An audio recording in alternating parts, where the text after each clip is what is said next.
And we're live. We are live. Where are we live from? Live from Boyd's Lodge in Cross Lake, Minnesota.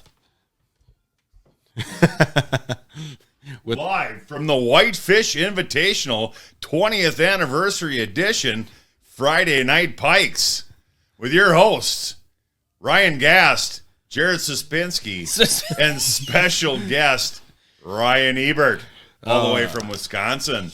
What's the guy's name from Brainerd that does the... We're going to have to put him on the payroll. Yep. Good radio voice.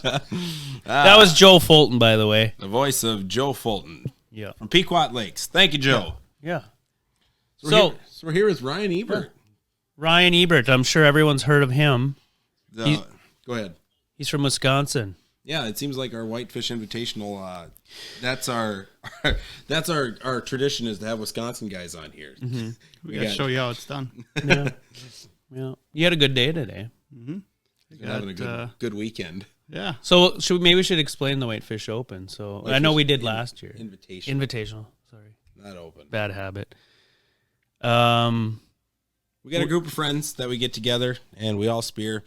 The majority of us are decoy carvers. Some of us just carved a few decoys. But we all spear over our own decoys, and it is a bragging rights contest only. Got that? Got it. Okay.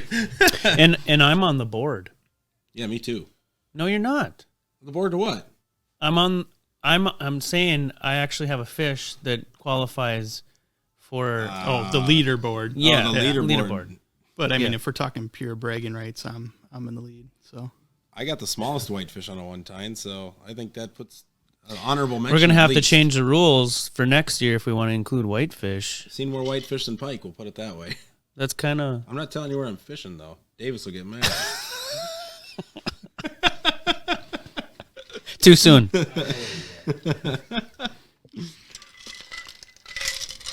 All right.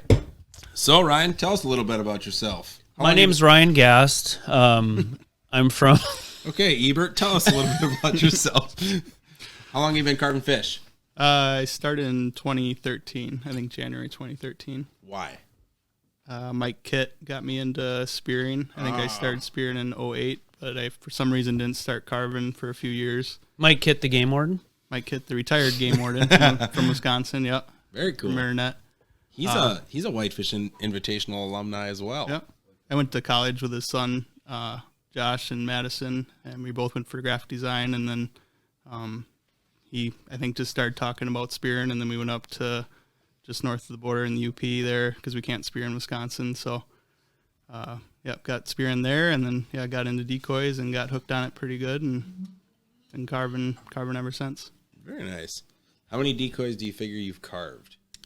281, I think I'm at. I was smart and numbered every one of them from the Really? beginning, so I got a little That's logbook. accurate, huh? Yeah, it's accurate. Very Yep. cool. Yep. You have to catalog them. Yeah. I write down every one and what it was and like how many inches, and I try to write down like if it went to somebody like who, Oh, that's cool. keeping track a little bit of where they went around the country and stuff. So Awesome. That is cool. How far around the country? Where have you sold them to? I actually, in my decoy shop, I got a map last year and I started putting pins in for places I've fished and then places I have decoys at that I know of. So they're Alaska to Florida to Pennsylvania to California. I think up pretty much every coast. Very cool. That is cool. It's got me beat. Mm-hmm. I wish I would have known that stuff when I started. Would have been cool to keep track. Do you find, are you selling how are people finding you? How are they selling? I should say, one, how are you selling that wide, and how are they finding you? How does someone from California find your fish? Instagram has been good, and then Etsy I started in April 2020, and that definitely got me some new collectors in like New York and Florida. I think was one of the new collectors on there. So if I post something on there, they're kind of scarfing it up pretty quick. Beautiful. Very cool. So, favorite spearing memory? I got 3. Should I just go in order? Yeah. If you had to rate them 1 through 5, or 1 through 3. 1 through 3. My biggest fish in 2017.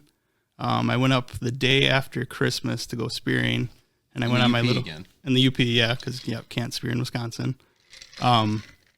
went up the day after Christmas, went to my favorite little lake where it's not known for big fish. And the ice was kind of sketchy and it was warmer. So we didn't set up where we normally set up and just had a terrible day. And my buddy's shack, he had a new shack. It blew over because it was so warm. The anchors, were just pulling all the ice, and my shack like ripped up one of the sides from the wind and stuff. So kind of a crappy day. And then I went with Mike Kit to his favorite spot the next morning. And again, just a slow, crappy day. I think it was noon or something. We'd been sitting for almost 5 hours, and we'd seen just a few fish. And he's like, "How much longer you want to sit?" And I'm like, like a half hour. And Mike likes his wiggle fish, so we had been swimming a lot of wiggle fish that day. And I put a little natural 7-inch pike down, and right away a nice like mid-30s came in, just a gimme shot, and I whiffed it and just felt low. And it's like, oh man. And then it's like, well, that resets the clock though. I'm like, we got to wait another 30 minutes. And we're sitting there, and way outside the hole, all of a sudden I just see this giant head. And I don't think I'd seen a pike that big before. And it just didn't even look like a pike to me. And all the air just went out of me. And Mike like knew it, like he couldn't see it. It was so far outside the hole, and he was sitting, just couldn't see it from his angle. And but he knew something was up, because he said he literally just heard the breath go out of me. And it was kind of like hovering there looking at the decoy, and it just started to turn, and I knew like that's it. So like all the way across the hole, like probably 7 feet, just straight across through. So, and I couldn't even see the spear like hit it, and it just got it like barely in the side and pulled it back in. And I was so excited and like pulling it back in, I just barely had it. And he's like, wait. And he quick grabbed his gaff, and we got it out. And so, yeah, that was a 40 1/4-inch pike. Wow. So, yeah, it's a pretty good day. Awesome. 40-inch club. Yeah. Mm-hmm. Yeah. Very cool. Yeah. It's still my biggest fish. I think my next biggest after that was like 33 inches. Not many people in Wisconsin can say they have speared a 40-plus inch pike. Right. Yeah. Yeah. Our crew has been a while. I think I was the last one to get a 40-inch out of our group. So, the bear story. Yeah. Just dive right in. This is one of the more unique stories you'll hear about happenings on a spearing trip. This was also December of the following year, 2018. I think it was like right in the middle of December, so it was pretty early ice for the UP there. I went back to my favorite little lake there that's pretty remote. You got to drive like a mile back on a logging road, and then it's about a mile hike out on the ice, dragging all your gear. And I was going to camp with some buddies, and they had to work. I think it was a Friday, and so I hiked out, and I was a little hungover, so not paying a whole lot of attention, and just kind of head down, and went out and got to my spot, and didn't go the way I'd normally go out because the ice was kind of sketchy looking, and I avoided the path I'd normally go. And I'm out like just augering some holes, figuring out where I'm going to set up, and I look across the ice, probably like a half mile across the ice, and I see something walking. There's nothing out there. Nobody else is out there. There's really no houses or anything. And I thought it was a wolf or something at first, just like it was taking these really long strides. So I almost thought like I saw a tail or something. And then I'm like, oh crap, it's a bear. And it's like, what the heck's a bear doing out? And it's winter, and I had a little camera with me, and I set it up, and I'm taking video, and I quick called my buddy Jake, and he didn't answer. And then he called back, and I was like, hey, there's a bear on the ice. And he just did not believe me that there's a bear out there. And I'm like, yeah, it's kind of weird. I'm like, it's not really running away, and I'm talking pretty loud, and like I said, it was quite a ways away, and then it started making its way towards me. It just started wandering towards me, and so I started making more noise, and I was cleaning my spear and stuff, just letting it kind of know, like, hey, I'm here. Like hey, don't, I'm armed. Don't yeah, like, don't come near me. Like, I don't have anything for you, and yelling at it and stuff, and it just keeps coming. And like I said, it was like a half mile away, so it's just taking its sweet time and just walking. And then I tried calling Mike, Warden, thinking he'd have some sage wisdom for me, like something that I wasn't doing to tell it to get away. And what did he tell you? Don't get eaten. Run! He's just like, run! He's like, just make yourself look big. And then he's like, so he's working with my other buddy Donnie, and he's like, hey, if the bear eats you, can I have your decoys? And I can hear Donnie in the background just dying of laughter. And Donnie's a big dude, and I could just hear him almost in tears in the background and laughing. And then he hangs up, and yeah, the bear just keeps coming towards me, and I'm making more noise and yelling at it as loud as I can. And it finally got, I don't know, 10, maybe 15 yards or so, like, from me, and it kind of finally stopped and was looking at me, and I thought for sure I'm going to fight this bear with my spear. And because there's nowhere for me to go, like it's in between me and my truck, and behind me is just frozen marshland for forever. Like there's nowhere for me to go. And finally it just looks at me, and then it kind of goes up onto the island next to me where I was going to camp. I'm like, well, I ain't camping anymore. And I just quick got my stuff packed up and took off and got back, made record time hiking back to the truck. And yeah, and then Jake had called Mike and was like, hey, did you get a hold of him? And he's like, yeah. And he's like, are you going to call him back? And he's like, well, I kind of feel bad now that I made that comment, if something happens to him. So then we went speared another spot the next day, and then we came back 2 days later, and we speared on the opposite side of the lake, and Mike just hiked straight out there, and sure enough, that bear was just laying on the ice, like sleeping, and clearly been wandering all over the place. And then we went over and like took pictures of it and got our pictures by it. But yeah, it was just hibernating there, and we let the Michigan DNR know, like, there's a kind of a weird bear like hanging out there. Maybe you need to move it or check on it and stuff. So I don't actually know whatever happened with it, but yeah. It's a rug for somebody right now. Yeah. Some guy is watching this with his head laying back in a black bear rug. Yeah. So Mike's theory was that it was probably like a 2.5-year-old bear or something, like its first year on its own. And it was a little bit warmer weekend that maybe it just kind of woke up and was a little confused and just wandering around. And yeah. But like I said, I was hungover and I didn't feel like wrestling with a bear, and I don't care how big or small it was. So or how old it was. Yeah. Yeah. Mm-hmm. And there's a third one. Oh, yeah. Third story. So yeah, I'm a sturgeon spear. That's the only thing we can spear in Wisconsin. Go figure, the probably rarest fish, but we can spear it. But maybe we can make a trade. Try to figure out a way Minnesota people can spear sturgeon in Minnesota. Oh yeah. And then we'll try to get you guys a spearing season. Yeah. For however we can get a spearing season in Wisconsin for pike. Yeah. Yeah. But yeah, I had been spearing for I think 8 years on Bago, the main lake where you don't need like it's just a general tag. But I've been putting in preference points for upriver, and finally drew for upriver. And upriver, you have like maybe a 60% chance of getting a sturgeon, where the main lake it's like 5% the last few years. Like you're just it's not good chances. And I had seen some, but never been able to connect on anything. So it was probably like the worst season ever for upriver. Like as far as just clarity, and ice wasn't super great, and just nobody, like they weren't hitting the harvest cap. Usually upriver will close within a few days when they hit that harvest cap number. But it went the full season. So I'd stayed up there the first few days and didn't have any luck. And then I just was driving back and forth, like 2.5 hour drive every day to go up spearing. And it was like day 14 of the season. I had kind of given up hope, but I was going to go up spear there. And then we had a veterans outing in the UP. We were taking some veterans spearing. And so I went, and I think I'd maybe been sitting like 30 minutes or so. And I finally had one come up like way high, again, like way outside the hole. I, for some reason, can't hit those gimme shots, but you give me a tough sidearm shot and I can nail that all day. But yeah, so I threw and got it, and was fighting with that and got him up to the top of the hole. And I had forgotten my nice gaff in my buddy's sled.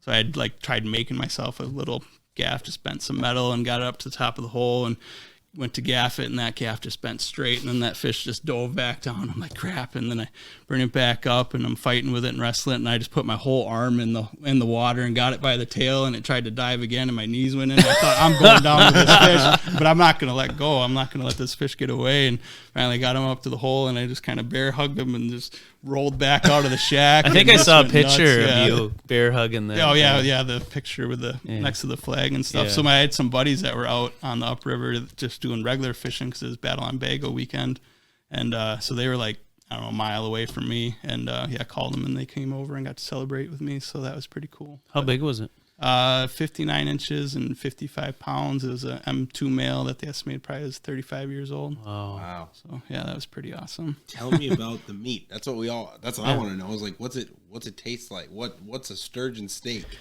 I I mean, they're definitely a little fishier. I mean, they're a bottom feeder. I tried it every different way I could.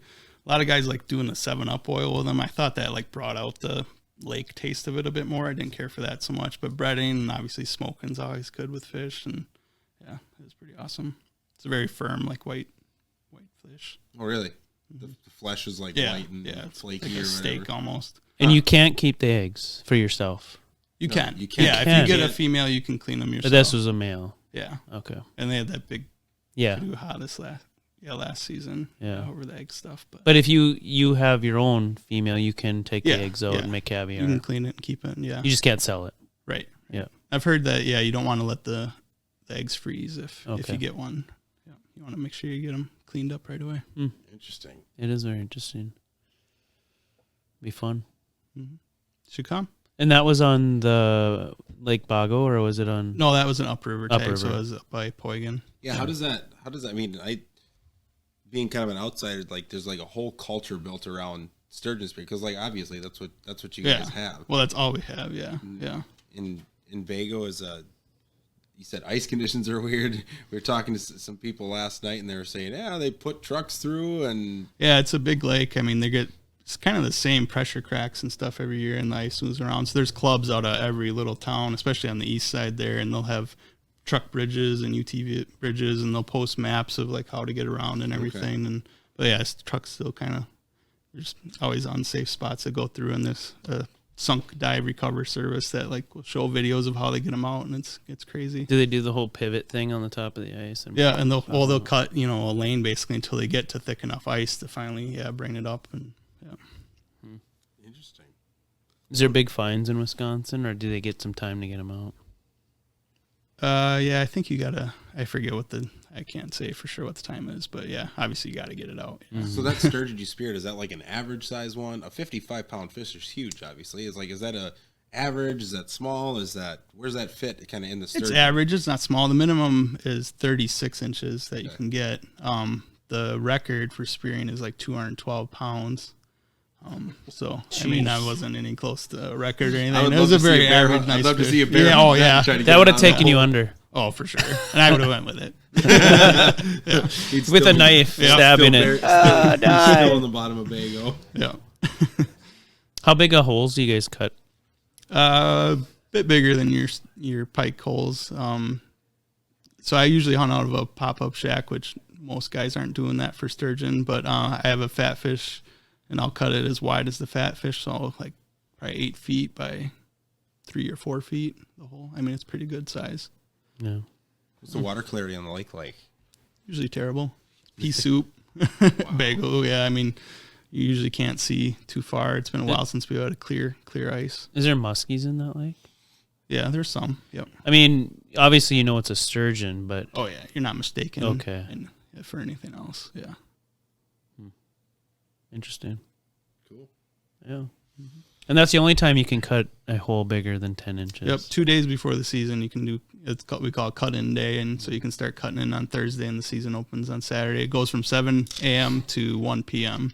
because you got to register it every day, and you got to be in line to register by 2, I think. So interesting. Well, how about let's go back to some of your carving. Obviously, you're known for a variety of different fish. One being the pikealope, the elusive pikealope. The elusive pikealope. If you, where can they see pictures of more of your pikealope? Instagram. What's your handle? Ryan Ebert Art is pretty much my handle for everything. Facebook, Instagram, Etsy, all that. So yeah, I post most of my decoy stuff goes on Instagram. And that's a small version there. He actually makes a decoy with real deer antlers on it. How'd you come up? I mean, what made you want to do that? I honestly don't remember. I had just lots of like deadheads and full sets of stuff, and the first one wasn't even a pikealope that I made. It was a buck sturgeon, I called it, and kind of looked like a sturgeon, but I like wood burned all the hairs and stuff into that, and that went to a collector in Pennsylvania, and I only make maybe one of the like full size ones every year, and then just a couple of little dwarf ones.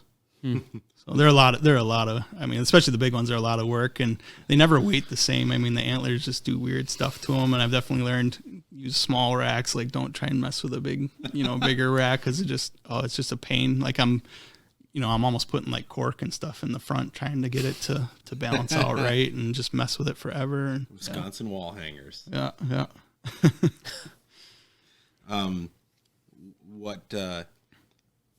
What kind of wood do you carve with? Do you power carve, or are you a knife carver? A little bit of every. Well, for wood, I'm using pretty much all cedar. There's a place by Dodgeville. It's like an hour and a half from me. That's a cedar lumber company, and I buy like they call them their cedar shorts. I think they're just their cut off scraps or whatever, and I get all those for pretty inexpensive. And I mostly power carve, but I use a little bit of everything: wood burning tools and knives and just whatever I think is easiest for what I'm trying to do. What's your favorite color? Like to pike spear with? Yes, sir. Probably the natural pike. I think that just gets them. Not a red and white. Anger. First one ever. How about sturgeon? What do you use? That's for exclusive information. No, I made this big like 18-inch wiggle shad. That's like a blue color, kind of a unique paint. And some guys have had some really good luck on that one. So I got to watch one fish get speared with it last year. Obviously sturgeon have eyes, right? Yeah, they're just curious. I mean, they're not like a pike. They're not coming in like hammered or anything. Ask, like, they're what are they doing? Are they just looking? It's kind of like whitefish a lot of times up here. It's like a lot of times it seems like they're not in it to eat it. They're in it to be like, what is that? Mm-hmm. They're just curious. They're just coming to look at stuff. So like most sturgeon decoy carver guys don't care about how it swims or necessarily too much about looks. They're doing a lot of bright colors and things like that. And some guys aren't even swimming decoys. They're putting bowling balls down, Barbie cars. Like I've watched a guy put some like duck decoys that are like back to back, like two of them down, and you add in rubber shark and just, whatever, like weird stuff to just get their attention. Disco balls, things like that. Yeah. So you have a lot of different avenues that you do. One is kind of a designer. You design logos and I'm sure a bunch of other stuff. Mm-hmm. Yep. So yeah, I'm been self-employed now for almost 4 years. I went, like I said, I went to school with my kid's son for graphic design in Madison there. And then I spent 11 years as an art director for a publishing company working on 2 agriculture magazines, Hordes Dairyman and Hay and Forage Grower. And then worked on a number of books for the same company and calendars and things like that. And then doing photography, mostly at dairy farms around the country for like 11 years I was there, and then left there in 2018. What's the craziest thing you saw at a dairy farm? Florida. Go figure, Florida. A guy had a gator in his lagoon trained to come when he would fire a pistol out his truck window. Oh my god! Yeah. And they would. I'm so glad I asked that question. Yeah. That same morning, they had a gator come into the parlor that they had to take out and take out, like get out of the parlor, or take out. I won't say any. Anymore. Get him in trouble. Yeah. It was somewhere. It's a Florida man headline. Yeah. Google it. I think some employees might have ate that gator. But hey, now we're talking. Yeah. I've had gator a couple times. It's not so bad. Yeah. No, it was cool. I mean, it ran its course, though. I had the whole time I was there, I had my little business I had going basically since high school of doing design and photography, mostly portrait photography at that time. But definitely since then, it's like grown to a lot of different clients and small businesses and design logos for like this guy here. And yep, if you go to Thin Ice Decoys, do you look at my logo? That was created by this guy. Yep. So yeah, a wide range of people, but I still am involved in a lot of agriculture clients. So shoot different stuff in video and photography and design work. And you got a lot of apparel. Yep, that's I'd started designing some spearing apparel 2 years ago, and then in March of this year, I started a Brindle Inc. It's called, with 2 business partners of mine, doing screen printing. So I'm designing more of my own stuff and stuff for Brindle, and a lot of stuff for different clients. So did you design the Wisconsin Darkhouse? Nope, Josh Kitt designed that. And, very cool. Tell us a little bit about it. I know you're pretty heavily involved with the Wisconsin Darkhouse Association, so tell us about it. We obviously are hoping to one day have pike spearing in Wisconsin, and we've done a number. So we have spring hearing. I don't know how Minnesota goes for getting new rules on the books, but we have things called spring hearings. So you introduce a resolution and go through all these different committees and steps to actually get it on the ballot for the spring hearing. So we've tried the Michigan boundary waters. We've tried the Minnesota boundary waters, just trying to get our foot in the door of like, hey, let's get some more. Right now we can spear Lake Superior waters, and that's it for pike. But there's nothing really in our rule books about hole size. As far as I know, it's the 10-inch, hole minimum. And I've heard from some people that have tried it that the wardens don't even know like that you can do it, and they've gotten questioned about it that when they've tried it. And so yeah, we tried getting the boundary waters open, and it seems that it goes by county. You can see how it votes, and it seems like those counties it'll pass. But then the further you get away from Minnesota, Michigan, that just people don't know anything about spearing, and they worry about different things that they have opinions on, and so it's kind of hard to educate people on the public and that, hey, other states have this and they manage it successfully, and they have healthy populations of pike, and there's very low rates of accidental take, and method of harvest shouldn't matter as long as we're following the same regulations as everybody else. It's not really the pike spearing. Like I know here in Minnesota, like the pike spearing is such a part of our culture, and it's almost at that point it's almost something alien, to it. But in a lot of doesn't like southern Wisconsin, isn't your ice season's a lot shorter? Oh yeah, we only really just got like safe ice probably 2 weeks ago.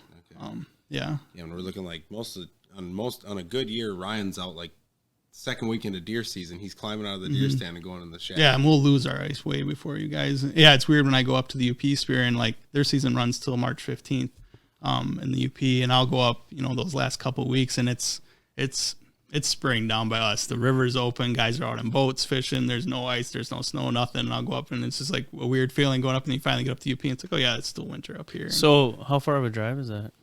It's about 3.5 hours for me to hit where I need to go. And is that big of a difference? Yeah. That's crazy. Yeah. That'd be almost like me and Jared. Yeah, we're about 3.5 hours apart. Yeah. Yeah. Huh. And then like a lot of your shirts and stuff, where can you pick those up at? I know your Etsy shop and things like that, but yep, Etsy's the main avenue, and I do some local like shows and stuff by us. But I'll be at Purim, the Gathering, here in April, and have everything there too. So talking about Purim, you are the internet guru or the webmaster. Sure. Yeah. Ryan, so I serve on the board with Jared here, and I redesigned the website, and it was just before the first show was canceled, right? 2020. Yeah. We're having it's been a dry spell for decoy shows. Now it seems like we're kind of starting to get COVID figured out anyways. I guess you could say we're starting to get it figured out, and I think the show will definitely happen this year, and we're really looking forward to it. So Sorry. Can you hear me? But yeah, I'm excited for Purim and getting back there and seeing everybody, and I think that's where I grow the most. I always get thinking I'm doing good with my decoys, and then I go to that show and I see Jared's stuff or your stuff, and it's very like, humbling. Yeah. It's very humbling. Yep. Keeps pushing you to be better at what you do. Yep. Where do you usually like to compete? What classes? I mean, do you have your eyes on classes that you like to compete in, or working classes where I thrive? Working in full cart, yeah, that's my areas. I think I make a pretty decent. I like the Michigan style of swim. I like slower than you Minnesota guys, but if it sinks, it's swimming. Yeah, I'll probably try a decorative class maybe this year, but I know I won't be in the top. But yeah, like I said, always just trying to be better, and yeah, my style. I struggle with the airbrush. Still like doing some of the finer detail stuff that's for the decorative things, but I like to always just say, like, I'll do base layers with the airbrush, but I love hand painting, so I always do the detailing with the hand paint. Very cool. So, and I keep seeing the Wisconsin flag back here. How can they help? How could we help? For someone that's in Wisconsin right now that's listening to the program and they want to, how do we help to get you guys something? I mean, it would be cool to one day be able to spear Wisconsin, or even designated lakes, whatever it's going to take. But how can someone help? Well, it's like I said, educating people that don't know anything about it and are worried about muskies or worried about anything else that might accidentally get speared. And we're definitely open to like I said, we've just tried boundary waters, or like, hey, it can be lakes where there's only, there's no muskie or no other thing that people are worried about, or however we need to just start and just show like, hey, it can be a manageable thing. And so everything I pretty much run the like Facebook page for the Wisconsin Darkhouse. So I try to post stuff and share things from the other chapters in other states. And I've been talking with some of the Minnesota guys, and obviously I know like Mike Holmes and the Michigan crew there, and just trying to see if there's a way to work together. Yeah, if it's the boundary waters, and put pressure on people, and just it'd be cool if they could at least open maybe one lake. Yeah, that's all we want. That's how North Dakota did it. Yeah, I mean, they just opened a very select amount of lakes and just kind of see how that went for a while, and then they pretty much opened to see our I can state. imagine if you only opened one lake, it would look like a city. There'd be a house every 5 feet. Yeah. Well, I mean, it takes a lot to get into it. You got to get the spears and get decoys, and you almost have to have somebody kind of show you how it's done first. I don't think I could have just went out and did it, and never having tried it before, and I need to kind of go with somebody to learn. We were just talking about that today. I mean, we went and cut 2 holes out on the lake. We've got like on the whitefish chain here, we've got varying snow levels across the lake. From some places the snow is completely blown off, and like the bay I was sitting in today, there was 14 inches of snow on the ice. And I just said, man, one, it's labor intensive. We cut 2 holes tonight so we can hunt tomorrow. And what we did is we cut the holes, and as soon as you drill the hole, water started rushing up the hole because of the weight of the snow on the ice. And so we shoveled off an area big enough to set our house on. So tonight it'll all flood up onto the ice and freeze, and then we should have a dry spot to sit tomorrow. But I said, you gotta cut a 4x4 foot hole in the ice, or 2x4 foot hole in the ice virtually, and then pull the blocks out or push the blocks under, and then shovel off your spot. And I said, and a lot of times, I mean, there's been days we went and sat out in a spot yesterday, and you sit all day and you don't see, see one or don't see anything.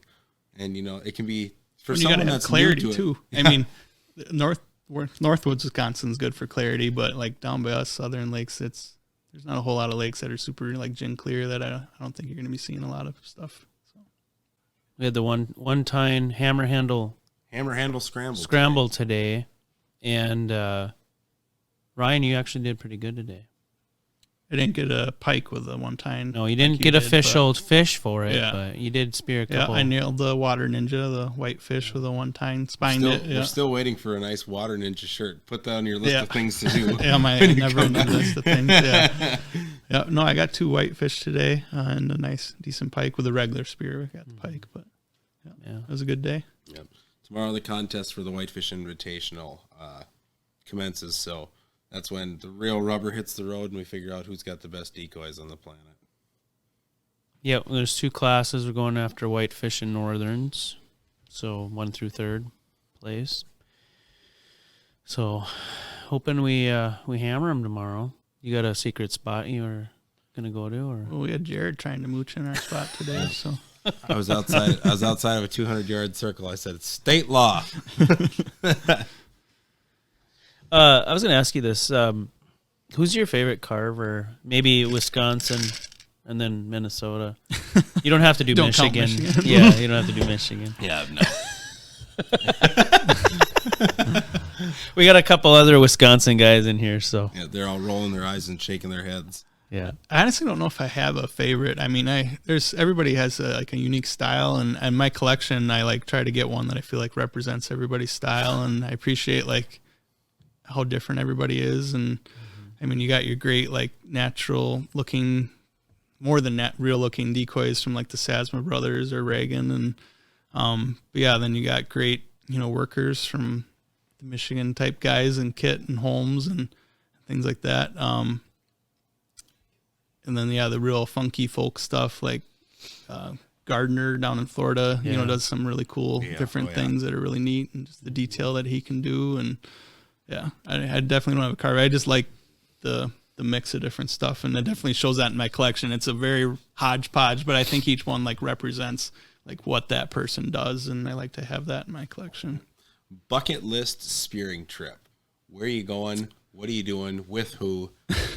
My list is getting shorter. I got the whitefish. I got a one tine, and I've got my 40. I've got my sturgeon. I've heard the boundary waters up there are really cool. I've seen guys do sled dog trips in and just Minnesota. Yeah, and get monsters up there. Yeah, or by Grand Rapids they do that. Yeah. I think that'd be really cool to do. North Dakota, I think that's a state I haven't hit yet. I'd like to North do sometime. Dakota's fun. Yeah. I want to get out to Montana. It's almost like the Wild West out there for real. When you go out there, it's Gotta wear like a cowboy hat Yeah. and a bandana. Yeah.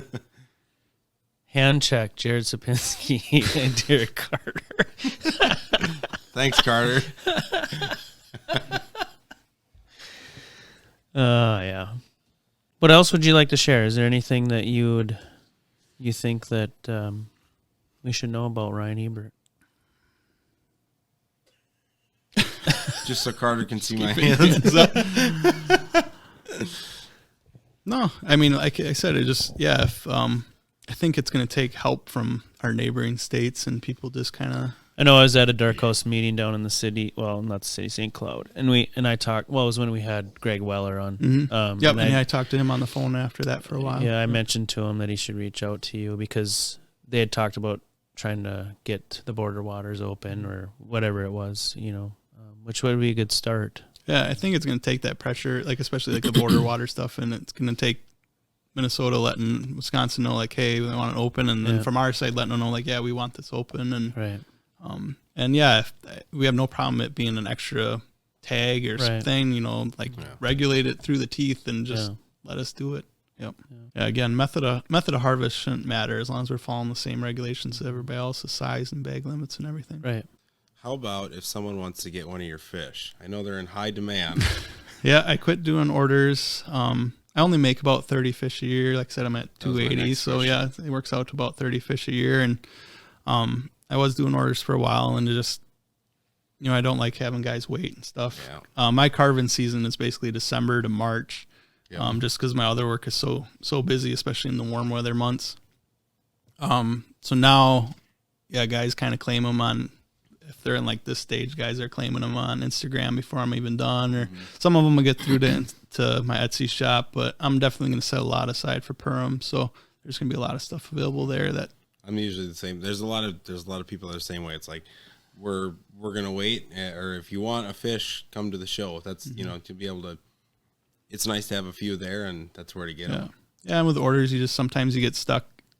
Like, I'll make a trout, and then 5 more guys want a trout, and I like making just weird stuff, whatever pops in my head, whether it's like the Brewers Racing Sausages or pikealopes or Nemo-looking things. We just had Jane ask if that was a mermaid on the table. Jane Litchie. No, it's a Brewers Racing Sausages. Why don't you put it up to the camera so she can see it? So the Milwaukee Brewers have, I think it's after the 7th inning, they'll do a racing sausage, and there's 5 of them, and they'll run around the diamond and everything. So that was like one of the first batches I made, was all 5 of them. And then I made, they had a little dog they had like rescued that, I think that same summer or whatever, Hank the ballpark pup. So I made a little Hank, and I made a Bernie Brewer for a buddy of mine that's another Brewers mascot. So I have all those, and they bring in fish. Pike don't care. I mean, what it looks like, it doesn't need to look like a fish, and they'll come in and hammer it just the same. So I like making weird stuff like that. I see the numbers are all on the back. I'm going to start flipping yours over and looking at them. Yeah. I know I've got a couple of years in my thing. I guess I never even looked at them. Yep. Yeah, everyone's numbered, and then it's also got the year, and then obviously my signature's on there too. Yeah, my kids got I think they got one for a Dory and a Nemo. And yeah, Nemo is a really good one for pike spear, and they get all riled up over Nemo. It's that small fin on one side. It gets them every time. Yeah, I put the gimpy fin on it, and it's so short. You can like really jig it, and it'll flip around and do weird stuff, and I think that gets them going. It does the trick. Yeah. It's the Minnesota motto: if it sinks, it swims. Right. That's Sturgeon spear. I said if I ever get a lead shortage, I'm gonna go buy some old Sturgeon decoys. Cause man, those things, I don't care about swim, because most guys aren't really swimming them for Sturgeon, but there's a lot of lead in some of those like decoys. A rock. Oh yeah, they swim fast and straight down. But Your Sturgeon decoy swimmer? Or yeah, usually that kind of throws guys because they're not used to that little. They put it in the water and it goes away and do a circle and go around, or the wiggles, or there's something different. But they're not moving them a whole. I don't think most guys move them a whole lot for Sturgeon. Yeah, so they're just usually letting them hang. And you can't use like smelly bait or anything down the hole. You can't. You can use you have to be able to retrieve anything. Okay. So, like I said, the clarity's not great, so guys will put down PVC pipe on the bottom to I've try seen them and do like big X's. yeah, or big put X's lattice or yeah, something down there. lattice, siding, anything. But yeah, you got to be able to anything you put down, you got to be able to pull it back out. So Like a tuna can? yeah, you just got to be able to pull it back out. Yeah. Because I'm assuming they're smelly. They're smelling. Yeah, you could use scent stuff. Yeah, so they're bottom feeders. They eat gizzard shad is like a kind of a favorite of theirs. And then What is it that they're digging off the bottom, though? Little red worms. Yes, red worms. mayflies. I Yeah. think the real question is did you bring any for us to try? It's all gone. Yeah. No, I think we had some last year at Sturgeon, our little Sturgeon outing, but it's all gone. Have you ever made a sturgeon decoy? Like Yeah. not a sturgeon decoy, but like an actual decoy. A natural looking sturgeon. Yeah, Yeah. I've made some. Yeah. Not a lot, but like I said, they're more curious. So just weird, bright things, I think, get their attention more than anything. So yeah, I don't know if are you on a team? A team. Yeah, are you in? Big cheese team for the one time. Yeah, there's probably 3 of you.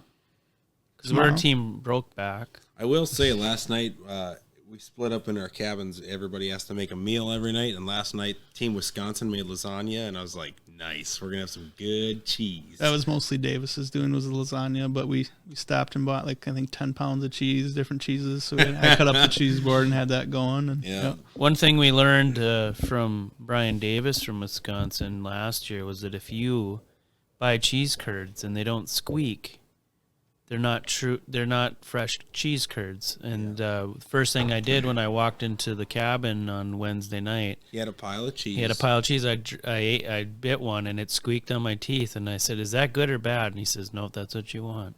That's the real McCoy there. They said the reason they don't squeak on our teeth is we don't brush them. Yeah. I should probably give David Finch a shout out. Yes, for the I was going to one-time ask that- you yeah. about your spears. What do you use for spears? Yep. So yeah, I got my one time. That's the first time using it today. And David Finch Fabrication, who also designed his logo and his website. We traded this last year. I gave him a decoy and he gave me this one timer, and yep, got the job done today. Like I said, spined that whitefish pretty good, Yeah. and yeah, so that's pretty awesome. And my buddy Ted, that was his first ever attempt at There's making still a blood spear. on it. No. Yeah, he made me that spear. I forget how many years ago now, but Good one. yeah. Cool. You, other than, is there any, I know you said you collect different fish. Is there any particular carver that you seek out, or is it just whatever comes to your eye, or? Like I You said, collect- my collection's almost like literally one of each person, and I like to try and get it like directly from that person. does I you- bought some. Where does your wife let you keep them? She's nice enough to let me have a little display in one of our rooms with them. So. Tell us about your carving shack. I know, didn't you? Oh, yeah. Didn't you Oh, get yeah. a new one here? Oh yeah, yeah. What's its name? I haven't named mine. You gotta Mark Years. name No, I don't know. Let Ryan name it. I've He's batted good at- around he's- different ideas. he's good Maybe at that. come visit and help me pick out a name for it there you go. sometime. But no, I was, You put one of our thumbtacks in there in his big map. yeah. I think I need to put a tack for spearing here. I probably don't have one there. But If you ever want to know where he's spearing, you'll know, right? You just got to go rob his shack and take the map off the wall. yeah, find all my spots. No, so I started off, I was just carving in the garage, just making a mess, getting dust all over the wife's Jeep and all over the kayaks and everything. And I had wanted, a more dedicated space for it. And so I think it was the summer of 2019, I ordered one of those prefab sheds, an old hickory shed. And just kind of custom designed it and ordered it from our local bait shop of all places because he was the dealer for them. So I got an 8x20 like lofted barn. How many decoys did you have to give him in trade? Paid hard cash for that. Nice. But no, I got that, and then I finished out the inside. Went to my cedar lumber place and bought just rough grade cedar and insulated it and put the cedar up for wall paneling in there. And How do you heat it? I have this little radiant, one of those oil heaters. I figured that was like the safest thing. It doesn't get it hot. I mean, I like the cold anyways, but I'm not like super warm in there or anything. Just but, enough to dry the paint. yeah, well, I don't do the paint. That's pretty much all the carving and fin stuff I Okay, do in there, and I cool. just paint in the house, in my office in the house. So Got a pile of deer racks for pikealope hanging in there. yeah, they're hanging up on the Do you rafters. take there. donations? If I want a pikealope, I'm going to send you a rack. Yeah, I've gotten given some, and had some guys that have gave me them to make for them, with their racks. There's one in a bar in Fort. He's got a pikealope with his rack, and then a little Ham's trout I made, and it's hanging right prominent behind the bar. I mean, 99% of the people come in there have no idea what a fish decoy is or what that's used for. It's Don't just touch goofy. it. Well, it's far enough that, the drunks can't touch it, but. Your wife just chimed in. Uh-oh. Don't even. Don't even what? I think it was when we were talking about displays or something. Oh, yeah. Yeah. She lets me have the Hey, decoys Sarah. out, but she Hey, doesn't let me Sarah. have my deer Long racks time no out. see. Yeah. Yeah. All my deer racks for hanging in my office. I'm running out of wall space. Is that a wrap? I think we've covered everything. I think we've covered every Wisconsin decoy carver at this point. I'm just kidding. Yeah. There's a lot of you got to come Sturgeon Spearing sometime and drive around the lake there. I mean, it's crazy to see some of the. I'll walk. It's a very big lake. But yeah, there's a lot of, I think, unknown, especially, we know a lot of fish decoy carvers, but there's a lot of unknown carvers, I think, around Bago there, just because they're so disconnected from the pike end of things. They're just so focused on the sturgeon. And but yeah, you go to any bar or gas station around there, especially this time of year, you're going to see spears and decoys hanging. And What kind of spear do you use for sturgeon? Last question. it's a lot bigger and heavier. Usually most of them will have flying barbs, detachable heads, because the sturgeon will sit there and roll, and you want them to be able to kind of move freely without that pulling back out. And, A little different equipment. It's a big fish. yeah, too. the handle is usually like 7 or so feet, and the spear itself is 10 pounds. I mean, it's very, very heavy We were compared even saying the difference in just like pike. Most of the time when you spear them, there's not a lot of fight on the end of a spear. unless even they're a bigger one. Yeah, Even compared to a whitefish, when you spear a whitefish like we do out here, it's like they take the spear for a lap. yeah. Sturgeon will take it and be gone. A big sturgeon will just take it and go, and you can literally fight them and have to wait them out until they're tiring out. And most guys will run a second spear in their shack too, just to if they need to put another one in them, or they have a gaff. You gotta have a good gaff. Awesome. Well, thanks for joining us and thanks coming for all the having way me. over to Whitefish. We enjoy having guys from Michigan and Wisconsin come out here because it just makes it so much more fun to have that little rivalry and just, I don't know, just a cool deal. Yeah. Fun to see all walks of life. So. Yeah. Yeah. So if you want to go see Ryan Ebert's work, Facebook, Instagram. Plug your handle again? Ryan Ebert Art on Instagrams. Yeah, that's where I post most of my decoy stuff. But yeah, same on Facebook, same for Etsy, Ryan Ebert Art, and then the apparel's Brindle Inc. And yeah, that's the same for website, Insta, Facebook. Awesome. Yep. All right. Sounds good, buddy. Cool. Thank you. We'll see you in Perham. Yeah. Go pack, go. Go back. I had to get that last bit in there. All right. Thanks, guys, for joining us. We'll check you later. Yep. That's your party? You guys are throwing that? That's where I'm going. It's too crazy. Cool. See you guys tonight then.